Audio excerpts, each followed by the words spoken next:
ீலாம் ஸ்ரீரங்க ஹர்மியதட மங்கள தீபரேகாம் ஸ்ரீரங்கராஜ மகிஷீம் ஸ்ரீயமாஸ்ரயாமஹ ஆகாரத்ரய சம்பன்னாம் அரவிந்த நிவாசினீம் அசேஷ ஜெகதீசித்ரீம் வந்தே வரதவல்லபாம்.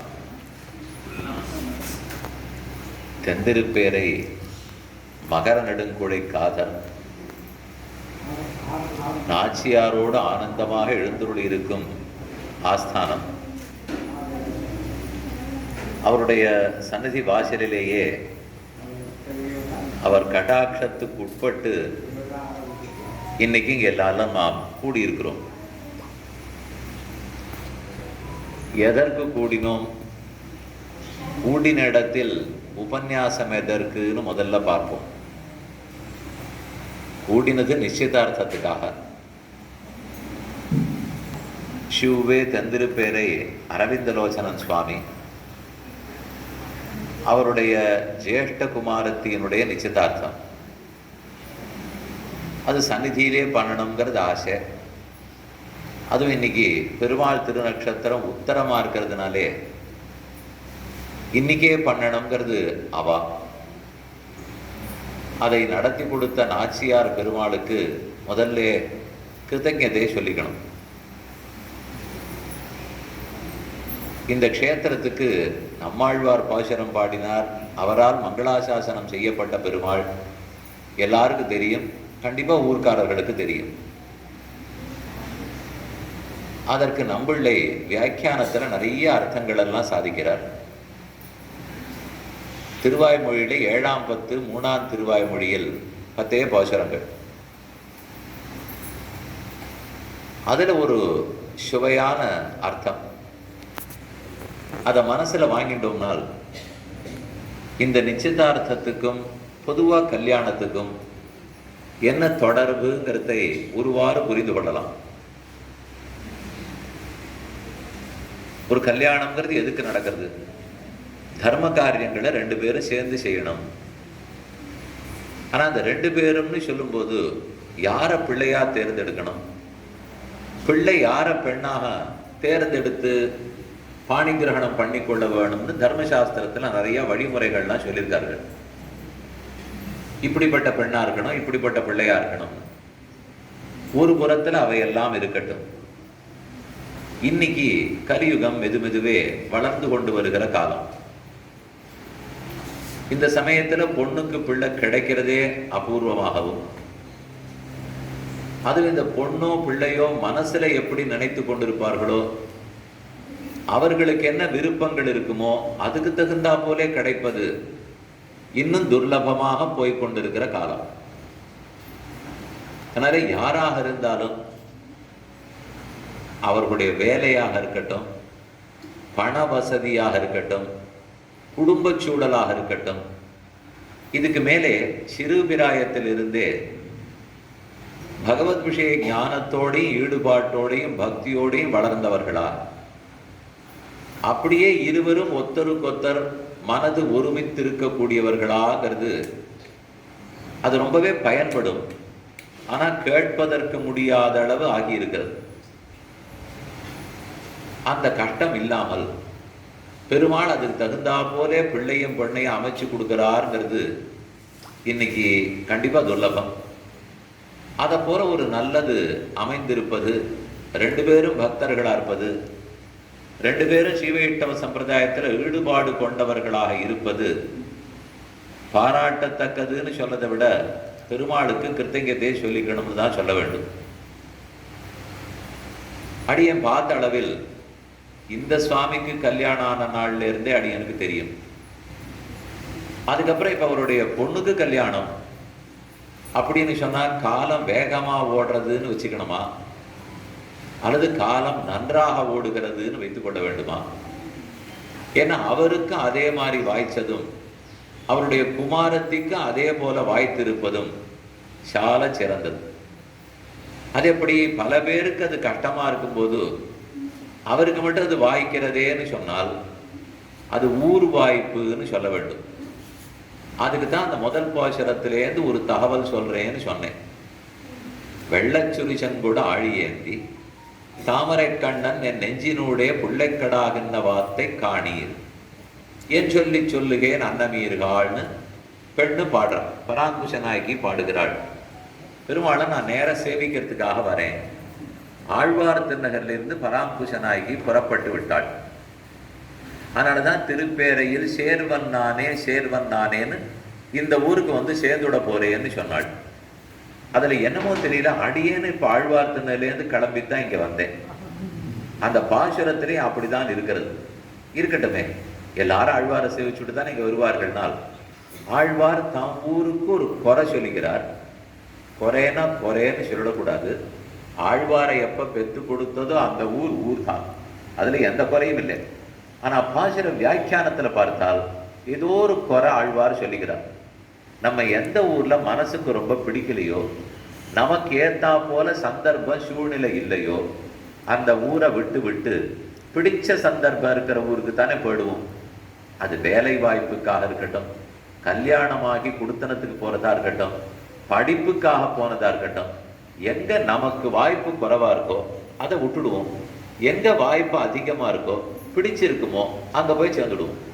அப்படின்னா ஆழ்வார் திருநகரில் நம்மாழ்வாருக்கு ஏதோ மனசுக்கு பிடிக்கலேன்னு தெரியுது, வாய்ப்பு குறைவா இருக்குன்னு தெரியுது.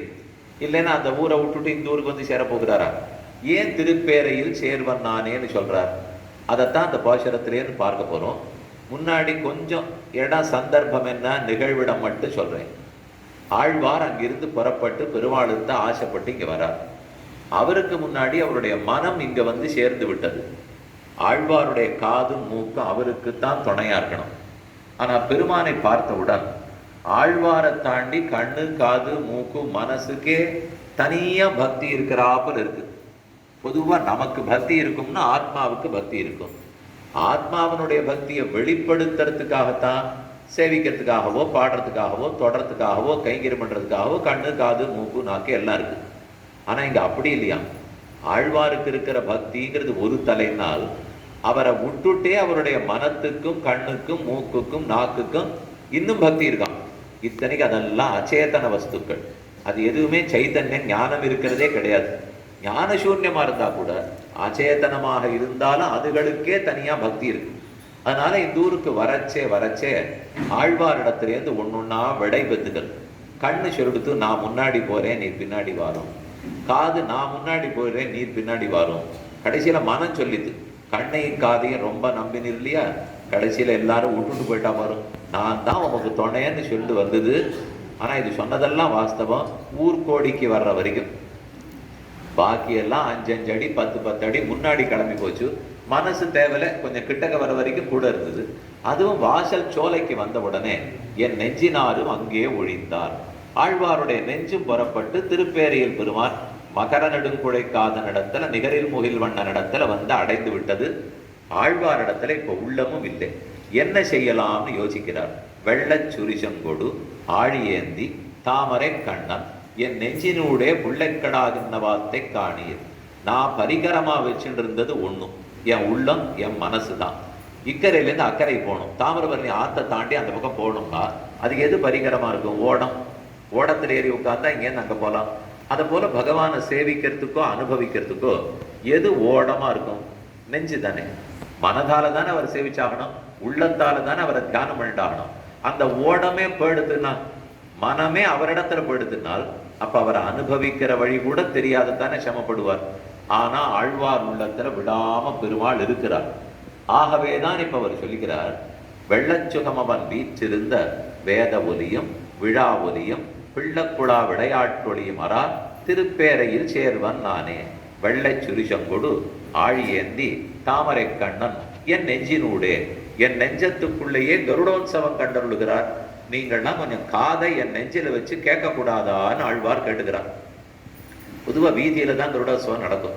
ஆனா அப்படி காதை வச்சு கேட்டா ரயில் வண்டி போறச்சே தண்டவாளத்துல தொலை தூரத்துல இருக்கிறது தடக்கு தடக்குன்னு சத்தம் கேட்கும் இல்லையா? அதே போல ஆழ்வார் உள்ளத்துல நம்ம காதை வச்சு கேட்டா பெருமானுடைய கருடனுடைய குரகோஷம், அவருடைய குழம்பினுடைய ஓசை கலகளா கலகளான்னு கேட்கறதா. அதெல்லாம் உங்களுக்கு கேட்கலையா? அதனால தாமரை கண்ணன் என் நெஞ்சினூடே புள்ளை கடாகின்னவாற்றை, புள்ளு பக்ஷி கருடராஜன் கருத்மான், புள்ள கடாகின்னவாற்றை காணீர் அதை நீங்கள்லாம் பார்க்க கூடாதான்னு சொல்லுகிறார். அம்மாவுக்கு காட்டுறார், சித்திக்கு காட்டுறார், பெரியம்மாவுக்கு காட்டுறார், உறவுக்காரர்களுக்கெல்லாம் காட்டுறார். இவருக்கு பெருமாள் சேவை சாதிக்கிறார். அதுக்குன்னு நமக்கு உங்களுக்கும் சேவை சாதிக்கிறார். அதனால இவாளுக்கெல்லாம் கண்ணே தெரியல. அவர் ஆனா காணீர் காணீர்ங்கிறார். நமக்கானா ஒன்றும் கண்ணுக்கு தெரியவே இல்லை. சரி, எங்க கண்ணுக்கு தெரியல, நீரே பார்த்த வழியை சொல்லும்னு அவரிடத்திலே திருப்பி சொல்லிட்டார். ஏன் சொல்லி சொல்லுகேன், ஒரு நிமிஷமானா காணீர்னு சொல்றார். சரி, நீர் எப்படி பார்த்தீரோ, எங்களால பார்க்க முடியல, எங்களுக்கு பார்க்காததுக்கு பதில் நீர் சொல்லுமே, என்னால் நான் பார்த்ததை எங்க சொல்ல போறேங்கிறார். பார்த்ததை ஏன் சொல்லக்கூடாது? இப்போ நீங்கள்லாம் இங்கே வச்சிருக்கிற தட்டெல்லாம் பார்க்குறீங்க. இந்த தட்டு சீர்வரிசையை பற்றி 5 வார்த்தை பேசுங்கோ, 5 நிமிஷம் பேசுங்க, சொல்ல மாட்டோமா? புஷ்பம் வச்சிருக்கு, இது வச்சிருக்கு, இப்போ பருப்பு தேங்காய் வச்சிருக்கு, அன்னாசி பழம் வச்சிருக்கு, வாழைப்பழம் வச்சிருக்கு, சாத்துக்குடி பழம் வச்சிருக்கு, ஆப்பிள் பழம் வச்சிருக்கு சொல்லிட்டேனே. அப்படின்னா இந்த பெருமாளை கருடோத்சவத்தோட சேவிச்சவரை சொல்லுன்னு சொன்னா சொல்ல முடியாதான்னா சொல்ல முடியாதுங்கிறார். காணீர் காணீர்னு எல்லாரையும் பாருன்னு சொல்லுவார். என் சொல்லி சொல்லுகேன் அன்னமீர்கள், என்னான்னு அவனை பத்தி விளக்க போகிறேன். என் கண்ணுக்கு தெரிஞ்சா வாய் பேசிடும், என் உள்ளத்துக்கு தெரிஞ்சா வாய் எப்படி பேசும்? கண்ணால பார்த்ததா இருந்தா பேசலாம், உள்ளத்தால ஒரு உயர்ந்த அனுபவம் கிடைச்சிருக்குனால் அதை வாயால பேசுன்னா சரியா பேச வராது. உள்ளமே தான் பார்க்கும், உள்ளமே தான் சுவைக்கும், உள்ளமே தான் பேசிக்கும். உள்ளம் பேசுமான்னு கேட்டால் பேசும். நெஞ்சோட நெஞ்சு பேசுறதுன்னு சொல்லலையா? நாளைக்கு கல்யாணம் ஆயிடும், ஆன பிற்பாடு கண்ணால பேசிக்கணுமா, வாயால பேசிக்கணுமா, நெஞ்சோட நெஞ்சு பேசிக்கணும்னால் வாயால பேசினா சுமாரா இருக்கான்னு அர்த்தம், கண்ணால பேசினார்னா இன்னும் உயர்த்தியா இருக்கான்னு அர்த்தம், நெஞ்சோடு நெஞ்சு பேசிக்கொண்டால் ரொம்ப உத்தம தம்பதிகளா இருக்கிறார்கள்னு அர்த்தம். அப்படி இது நமக்கே இது சாத்தியம்னு இருக்கிறச்சே, ஆழ்வாருக்கு பெருமாள் நெஞ்சோட பேசியிருக்க மாட்டாரா? நெஞ்சோட பேசினா வாயால பதில் சொன்னா ரொம்ப சுமார், நெஞ்சால பேசினா நெஞ்சால பதில் சொன்னா தான் உயர்ந்தது. எப்ப ஆழ்வார் நெஞ்சால நான் காணீர்னு பார்த்துட்டாரோ, வாயை திறந்து பேசினா அவருக்கு பேசுறதுக்கு வரல. அதனாலதான் காணீர்னு சொன்னவர் ஏன் சொல்லி சொல்லுகேன். அவர் காணீர்னு சொன்னதே ஆச்சரியம். ஏன்னா அவனை பார்க்க முடியாதுன்னு தான் உபனிஷத்துக்கள்லாம் சொல்றது. ந சந்திரிசே திஷ்டதி, நம்ம கண்ணு முன்னாடி அவன் நிற்கிறதே இல்லை. ந சக்ஷுஷா பஷ்யதி, கண்ணால் அவரை பார்த்துடவே முடியாது, வாயால பேசிவிடவே முடியாது. நம்மாழ்வாரு கட்கிரின்னு தான் பாடினார். கட்கிரின்னா கண்ணுக்கு விஷயமாகாது. எப்ப சர்வத்திலையும் அவர் வியாபித்து இருக்கிறாரோ, ஏஷ சர்வபூதாந்தராத்மான்னு இருக்கிறதுனாலே சட்டுன்னு அவரை நாம பார்த்துட முடியாது. ரொம்ப சூக்ஷ்மமா இருக்கார், ஆனா எங்கும் இருக்கார், விபுதான். ஆனா எல்லா இடத்துலையும் இருக்காருனாரே பார்வை கெட்ட மாட்டாரே. ஒரு இடத்துல ஒரு பொருளா இருக்குதுன்னா பார்த்தா பிடிச்சு விடலாம். எல்லா இடத்துக்குள்ள இருக்காருன்னா ஆகாசம் எல்லா இடத்துலையும் இருக்கு, பார்த்தா கண்ணுக்கு படுறதா? பகவானும் எல்லா இடத்துலையும் இருக்க போறார், பார்த்தா கண்ணுக்கு பட மாட்டான். அவரா நம்ம காட்டணும்னு குறைச்சிந்து வந்தா தான் இந்த விதேச திருமேனி, அந்த விதேச திருமேனி, இங்கே சயன திருக்கோலம், அங்கே நின்ன திருக்கோலம், அமர்ந்த திருக்கோலம்னு அவர் ஆக்கிக்கணும். அவர் தன்னை குறைத்து கொண்டு வந்தால்தான் நம்ம பார்க்க முடியும். இப்படி பேசுவார்கள். நம்ம பார்த்துட்டபடியாலே பெருமாளுக்கு குறையன்னு சொல்லுவார். இல்லை, திருப்பி சொல்லுங்க, அவர் குறைச்சிண்டு வந்தபடியால தான் நம்மளால பார்க்க முடிஞ்சதுன்னு வச்சுக்கணும். ஏன்னா உருவம் கிடையாதுன்னு சொல்ற சில சம்பிரதாயங்கள்லாம் இருக்கு. அவ அதுக்கு சொல்ற குற்றம் என்ன தெரியுமோ? உருவம் உண்டு உருவம் உண்டுன்னு நீங்க ஏற்படுத்தி வச்சுட்டீங்கனால் அப்ப அந்த உருவத்துக்கு 2 அடி 3 அடி 4 அடின்னு ஆகும். அப்படின்னா பகவானுக்கு ஒரு அளவுக்குட்படுத்தினதா ஆயிடும். ஆனா அவரோ திரிவித பரிச்சேத ரகிதம், காலத்தாலோ தேசத்தாலோ வஸ்துவாலோ அவரை அளவுக்கு உட்படுத்த முடியாது, எல்லைக்கு உட்படுத்த முடியாது. எல்லைக்கு உட்படாத இருக்கிறவனே 16 அடி பெருமாள் சேனிச்சிருக்கார், 22 அடி பெருமாள் சேனிச்சிருக்காருன்னா அப்ப நம்ம தானே குறைச்சுடுறோம். அதனால இந்த மாதிரி நீங்க பார்க்கும்படி இருக்கிறதுனாலே அவர் ரொம்ப குறைச்சுடுவார். குறைக்காதீர்கள்னு சொல்லுவார்கள். அதை தப்பா புரிஞ்சுட்டு இருக்கான். அவர் தன்னை குறைத்து கொண்டு வந்தபடியால தான் இந்த கண்ணால நம்மால பார்க்கவே முடியறது. அவர் குறைச்சிக்காம பிரம்மமாவே இருந்துருவார், எல்லா இடத்துலையும் வியாபித்திருப்பார். இந்த கண்ணுக்கு கண்ணே படாத படுவார் இல்லையா? அதனால அவர் தன்னை குறைச்சுன்னு வந்திருக்கார். காணீர்னு ஆழ்வார் சொல்லி பார்த்தார். சரி சொல்லுமே, பார்த்திருப்பீர் என்னால். இல்லை, கண்ணால நான் பார்க்கல, உள்ளத்தால தான் பார்த்தேன். மனசாது விசுத்தேனான்னு சொல்லுவார்கள். கண்ணாலேயோ காதாலேயோ பார்த்துட முடியாது. கண்ணுக்கே தெரியாத பெருமானே அவராக காட்டினால் உள்ளத்தாலே பார்க்கலாம். அதுவும் சுத்தமாக இருக்கிற உள்ளத்தால தான் பார்க்க முடியும். அப்படி ஆழ்வார் கண்களுக்கு பெருமாள் விஷயம் ஆயிட்டார். காணீர்னு மற்ற பேருக்கு காட்டினார். அதுவே ஆழ்வாருக்கு இருக்கிற பெரிய ஔதாரியம். நமக்கு ஒரு வசதியான விஷயம் கிடைச்சது, வஸ்து இருக்குன்னால் இன்னொருத்தரோட பகிர்ந்துப்போமா? இல்லை, ஒருத்தருக்கும் தெரியறதுக்கு முன்னாடி நம்ம வாயில போன்றுவோன்னு சாப்பிடுவோமா? சுண்டல் கொடுத்தா எல்லாருக்கும் கொடுப்போம், லட்டு கொடுத்தா ஜாங்கிரி கொடுத்தா எல்லாருக்கும் கொடுப்போமா? அதை மேல் உத்திரியத்துல மறைச்சிட்டு தொன்னையில வச்சுட்டு வீட்டுக்கு எடுத்துன்னு போய் நம்ம மட்டும் உட்காந்து சாப்பிடணும், ரொம்ப தரமாட்டா. அப்படின்னாலே கொடுத்துருவோமா? ஆழ்வாருக்கு இப்பேற்பட்ட வஸ்து கிடைச்சிருக்காரே, அப்ப ஒருத்தருக்கும் கொடுக்காமத்தானே இருந்திருக்கணும்னால் காணீர்னு முதல்ல எல்லாருக்கும் காட்டுறா பாருங்க. யசோத அதே போல கண்ணன் அவதரித்தவுடன் தொட்டிலே இட்டு சீதக்கடலுள் அமுதன்ன தேவகின்னு 21 பாசரங்கள். அதிலே பாதகமலம் வந்து காணீரே, அந்த கண்ணனுடைய காலை பாருங்கோ, நெஞ்ச பாருங்கோ, தொப்புளை பாருங்கோ, தோள்களை பாருங்கோ, கண்ணனை பாருங்கோ, எவ்வளவு அழகா இருக்காருன்னு எல்லாரும் காட்டினா. பொதுவா குழந்தைகளை யாரும் வெளியில காட்டவே மாட்டா, வெளிப்படுத்தவே மாட்டா, மூடி தான் வச்சுப்பார். ஆனா அந்த குழந்தைய போய் யசோதை வாங்கோ வாங்கோன்னு காட்டியிருக்கணும்னால் ஔதாரியம். அந்த கண்ணனை காட்டினா பார்க்குற எல்லாருக்கும் லாபமாச்சேன்னு.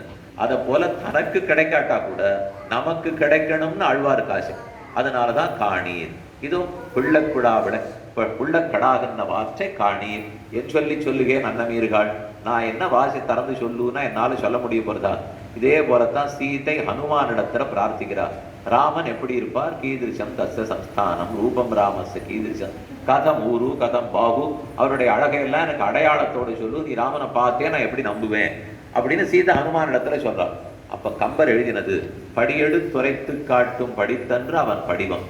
என்னவனா நீ மீமாம்சை பேச சொல்லு, நியாயசாஸ்திரம் பேச சொல்லு, வியாக்கரணம் பேச சொல்லு, எத்தனை நேரம் வேணா பேசுறேன். ஆனா ராமனுடைய அங்க அடையாளத்தை சொல்லு நீ, ஆனால் வாய் திறந்தாலே தகைச்சு போய் திக்கிச்சு போய் நின்னுடுறேன். அந்த அழகனை பத்தி என்னால பேச முடியுமா? பேச முடியாதுன்னா. அதே போலத்தான் பராங்குஷ நாயகியும் என் சொல்லி சொல்லுகேன் அன்னமீர்கள். பின்ன எப்படித்தான் எங்களை நம்ம சொல்றேன்னு அம்மா கேட்கிறான். அப்ப சொல்றது வேத ஒலியும் விழா ஒலியும் பிள்ளைக்குழா விளையாட்டுவதியும் அரா. அறானா நிற்காத ஓயாதன்னு அர்த்தம். இந்த ஊர்ல 3 சத்தம் ஓயாம இருந்துட்டே இருக்குமா.